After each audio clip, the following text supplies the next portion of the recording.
जाड़े की यह सर्द रात, जहाँ पर टेम्परेचर 2 से 3 डिग्री के आसपास हो और इंसान अगर खुले आसमान के नीचे हो, उसमें छोटे बच्चे भी शामिल हों, 70-80 साल के ज़ईफ़ भी शामिल हों और एक मुस्तकिल एहतजाज चल रहा हो।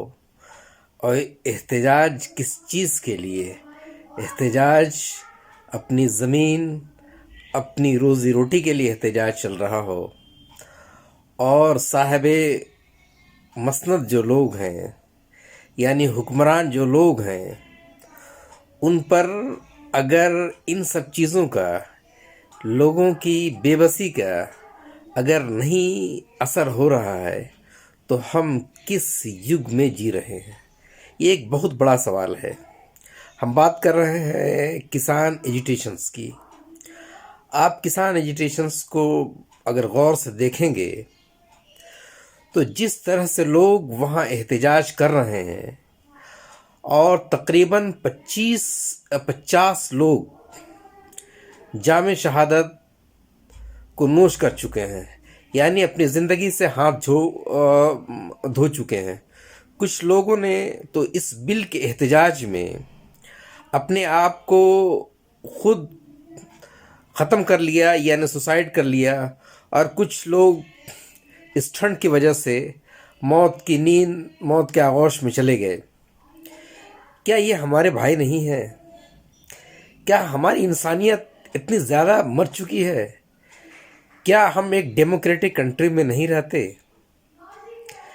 क्या एक ऐसा मुमकिन है कि प्रजा उसकी जाग रही हो, प्रजा मुसीबत में हो और राजा ऐश की ज़िंदगी जी रहा हो?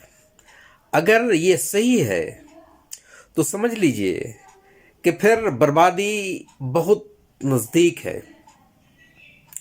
हमें उन लोगों के दर्द को समझना पड़ेगा।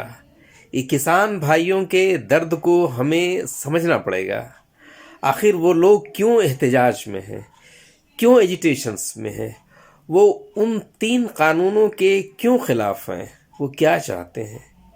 अगर सही मानों में आप सही गौर से उन चीज़ों को पढ़ेंगे तो आपको पता चलेगा कि वो जो चीज़ें हैं वो अपने ज़मीन के लिए, अपने खेत के लिए, ताकि उनकी ज़मीन पर गैरों का हक न बन जाए, कारपोरेट फार्मिंग न डेवलप कर जाए, इसलिए बेचारे वो लोग कर रहे हैं।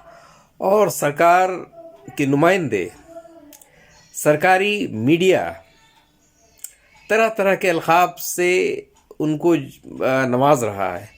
सोचिए, ये गरीब के बच्चे ही हैं जो हमारे बॉर्डर पर अपना सीना ताने हुए दुश्मन के गोलियों का इंतज़ार करते हैं। उन दुश्मन के बंदूक का बैरल उनके सीनों की तरफ होता है। वो बच्चे गरीब घराने से किसान के बेटे होते हैं। कोई नेता का बेटा आपको नहीं मिलेगा, कुछ सर्टेन स्टेट्स के नहीं मिलेंगे।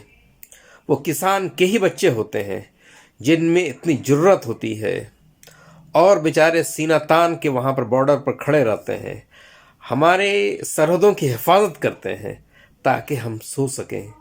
क्या सरकार की जिम्मेदारी इसमें ये नहीं बनती?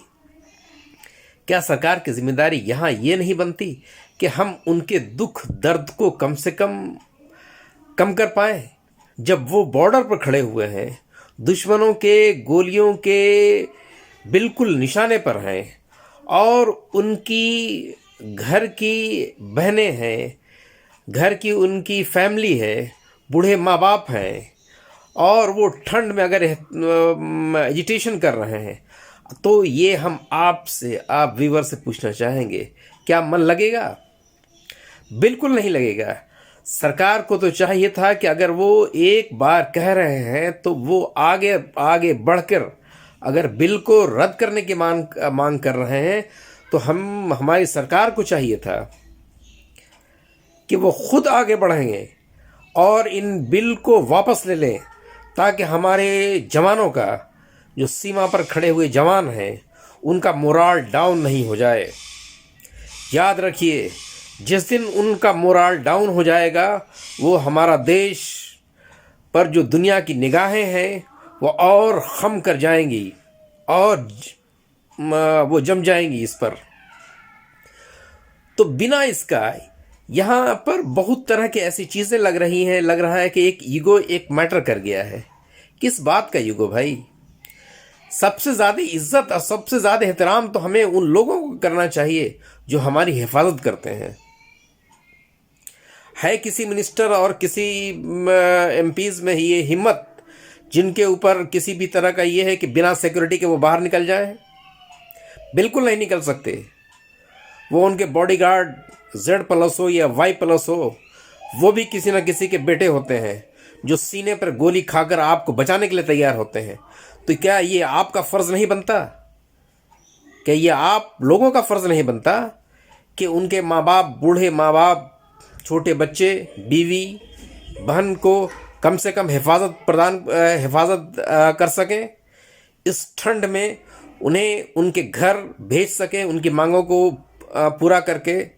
याद रखिए, वो देश कभी भी तरक्की नहीं कर सकता जिसकी प्रजा अपने राजा से नाखुश है। कितनी उम्मीदों के साथ लोगों ने अपने राजा को चुना था। अपने लोकतांत्रिक में, जहाँ लोकतांत्रिक कंट्री है, राजा का मीनिंग आप समझ रहे होंगे, जिसको चुना था और वो उनकी कदर नहीं करे, जो अपने देश पर आने वाली हर तरह की परेशानियों का सामना करने के लिए अपना सीना खोल कर खड़ा हुआ है।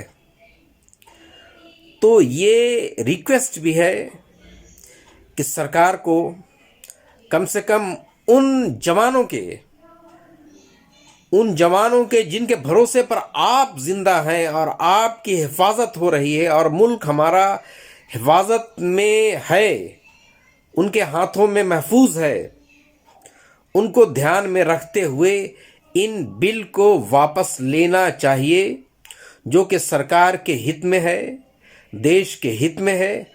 अगर बिल आप वापस नहीं लेते, अगर किसान को के ये जो 3 कानून हैं अगर ये वापस नहीं लेते और मज़ीद अगर एहतजाज बढ़ता गया और जिस तरह का हालात बना हुआ है, आप चीन के हालात को देख रहे हैं। चीन बिल्कुल हमारे सर पर आकर बैठा हुआ है। हम हकीकत में जिसको वर्ड दिया जाता है गोदी मीडिया का, या कोई भी मीडिया, गोदी मीडिया इसलिए कहा जाता है कि वो सरकार की बातों को, सरकार से सवाल करने के बजाय आम जनता से जब सवाल किया जाने लगे तो उसे क्या कहेंगे? यह हमारा चौथा स्तंभ हुआ करता था ना। ये जर्नलिज्म जो था, ये हमारा चौथा स्तंभ था। अब चौथा स्तंभ तो बिल्कुल ख़त्म हो चुका है। कोई पूछने वाला नहीं है कि चाइना हमारी कितनी ज़मीन पर कब्जा कर बैठा हुआ है। हम सबों को एक होना पड़ेगा। सरकार को आगे बढ़कर इन किसानों की मांग को पूरा करना चाहिए, ताकि इनके लाल जो सीमा पर हैं उनको संबल मिल सके, उनको लगे कि सरकार हमारे साथ खड़ी है, हमारे बीवी बच्चों के साथ खड़ी है। फिर उनका हौसला 7वें आसमान पर होगा। अगर ऐसा न किया गया तो ये सरकार की तरफ से बहुत बड़ी भूल होगी।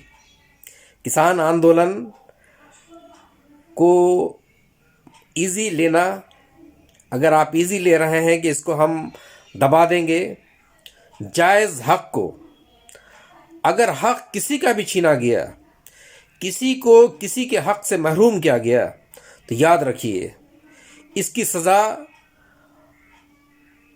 बहुत ज़बरदस्त मिलती है और हिस्ट्री गवाह है कि वो उसे कभी माफ़ नहीं करता जिसका हक छीना जाता है।